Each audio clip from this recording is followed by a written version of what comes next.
Piou. Viens là mon grand. Bien. Alors c'est un bouc entier, ça veut dire qu'il est reproducteur, qu'il peut encore faire des petits justement. Et c'est pour ça qu'il est ici isolé.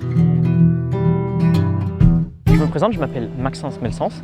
Je suis un ancien service civique d'ici, j'ai terminé il n'y a pas très longtemps et je travaille encore en tant que bénévole à la ferme Rainbow. Donc c'est une ferme éco-participative qui n'est gérée exclusivement que par des bénévoles avec l'aide de renforts de services civiques, de contrats aidés ainsi que de stagiaires et de garanties jeunes. Donc là on va commencer avec l'enclos des lapins, viens avec moi. Ah, cacahuète. Donc tout ce que vous allez voir là a été construit main avec des matériaux recyclés. Et on utilise du torchis et de la paille comme isolation, ce qui permet de bien les tenir au chaud. Donc si vous allez là-dedans voir les clapiers, vous allez voir que c'est vraiment que de l'artisanal. Notre but, c'est aussi de donner aux enfants en fait, l'envie justement d'avoir des animaux, de voir la nature et tout. De donner cette possibilité dans les grandes villes que maintenant c'est devenu assez rare avec tous les bâtiments qui arrivent et tout. On va présenter du coup le potager, donc la permaculture. Donc c'est une méthode de culture qui est autonome. Donc les plantes en fait, sont juste classées dans un ordre mais on n'utilise pas de pesticides, rien d'autre. On laisse les plantes justement s'aider mutuellement. Telle plante va éloigner tel insecte, telle plante va soigner telle plante si elle va pas bien. Et du coup c'est un système qui est vraiment naturel. On voit bien par exemple les artichauts là, qu'ils ont l'air plus beaux que quand on les achète dans le supermarché.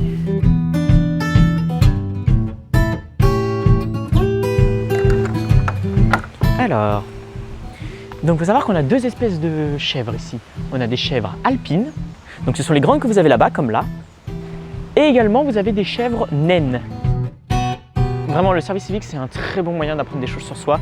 J'ai découvert que pas mal d'animaux qui sont assez agressifs, j'ai eu tendance à les calmer assez vite en ma compagnie. Il faut savoir que travailler dans ce service civique, déjà d'une, ça m'a permis de mêler mes deux passions, donc l'animation avec justement les animaux. Grâce à ça, j'ai pu m'entraîner en faisant des anniversaires avec les enfants ou des visites. Ça m'a franchement beaucoup aidé pour mes projets futurs. Du coup, maintenant, on va aller voir les coqs, comme je disais, qui sont juste là derrière. Alors, venez avec moi. Comme vous voyez, les poules sont plus sociables qu'on pense. Il suffit juste d'avoir un peu de nourriture et voilà. On peut dire que je suis le maître des poules ici. Hein? Quand j'ai de la nourriture par contre uniquement. J'étais quelqu'un de toujours enfermé, toujours seul, qui ne bougeait jamais, ne sortait pas. Et venir ici, ça a été pour moi une expérience qui a juste changé ma vie.